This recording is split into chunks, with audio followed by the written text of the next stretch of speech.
السلام علیکم پیارے دوستو آج کی ویڈیو میں ہم آپ کو رمضان کے حوالے سے ایک ایسا کرشمہ بتانے جا رہے ہیں جس کو سن کر یقیناً آپ حیران رہ جاؤ گے اور سوچیں گے کہ وہ کیا رمضان کا کرشمہ ہے، اللہ کی شان کتنی بڑی ہے۔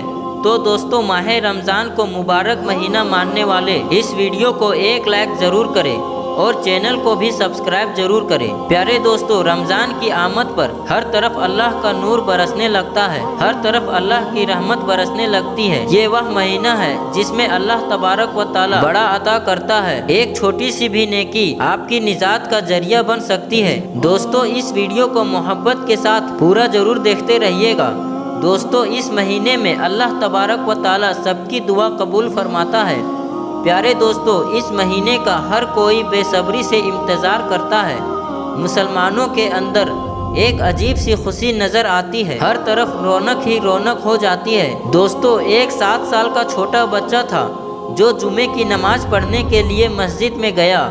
جمعے کی نماز کے بعد امام صاحب رمضان اور روزے کی فضیلت بیان کر رہے تھے۔ یہ بچہ بھی رمضان اور روزے کی فضیلت کو بڑی توجہ سے سن رہا تھا اور اس کے دلوں میں بھی خواہش پیدا ہو گئی کہ وہ بھی روزہ رکھے گا، وہ بھی سحری کرے گا، وہ بھی افطار کرے گا، وہ بھی اللہ کی حمد و ثنا بیان کرے گا۔ پیارے دوستو، ابھی یہ بچہ صرف 7 سال کا ہے۔ آپ اس کے اندر کا جذبہ دیکھیں، رمضان اور روزے کی محبت دیکھیں، اور یہی حال اور یہی جذبہ رمضان شریف کے تمام بچوں کا ہوتا ہے۔ پیارے دوستو، وہ بچہ یہ بیان سننے کے بعد اپنے گھر جا کر اپنی امی سے کہتا ہے کہ مجھے بھی روزہ رکھنا ہے، مجھے بھی سحری میں اٹھا دینا۔ لیکن ماں جانتی تھی کہ ابھی میرا بچہ بہت چھوٹا ہے، ابھی اس لائق نہیں ہے کہ وہ روزہ رکھ سکے۔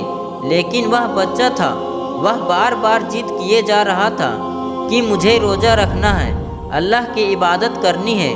اور جیسے ہی رات ہوئی وہ فوراً سو گیا۔ لیکن سحری کا جب وقت ہوا تو بچہ نہ اٹھ سکا اور بچے کی ماں نے اسے نہیں اٹھایا۔ ماں نے سحری کی نماز پڑھی اور قرآن پاک کی تلاوت کرنے لگی۔ جب صبح ہوئی، جیسے ہی سورج کی روشنی اس بچے کی منہ پر پڑی تو وہ اٹھ گیا اور اٹھتے ہی یہ بات کہنے لگا کہ ماں، مجھے تو نے سحری میں کیوں نہیں اٹھایا؟ اور اسی بات کو لے کر وہ بہت زیادہ رونے لگا اور کہنے لگا کہ میری آرزو تھی، میری تمنا تھی کہ میں بھی روزہ رکھوں گا، لیکن ماں آپ نے مجھے نہیں اٹھایا، مجھے کیوں نہیں اٹھایا؟ اور وہ بچہ رونے لگا۔ اس کی ماں نے اس سے سمجھایا کہ بیٹا ابھی تو بہت چھوٹا ہے، بیٹا ابھی تو روزہ رکھنے کے لائق نہیں ہے، ابھی تو برداشت نہیں کر پائے گا۔ لیکن وہ بچہ اپنی ضد پکڑے رہا اور ایسے ہی پورا دن گزر گیا۔ پھر جب رات ہوئی تو وہ بچہ یہ جانتا تھا کہ اگر آج رات سو گیا تو پھر سے نہیں اٹھ پائے گا، اس لیے وہ بچہ روزے کی حسرت میں رات بھر ذرا بھی نہیں سویا۔ پھر جب سحری کا وقت ہوا تو اس نے بھی سحری کر لی اور روزہ رکھ لیا۔ آج وہ بچہ بہت خوش تھا، آج اس نے روزہ رکھ لیا ہے۔ پیارے دوستو، پھر جیسے ہی صبح ہوئی، سورج نکلنے لگا تو ماں بے چین ہو گئی، لیکن وہ جانتی تھی کہ میرا بیٹا یہ برداشت نہیں کر پائے گا۔ وہ کچن میں گئی اور جلدی جلدی کھانا بنایا اور دوپہر کے وقت اپنے بیٹے سے کہا کہ کچھ تو کھا لے۔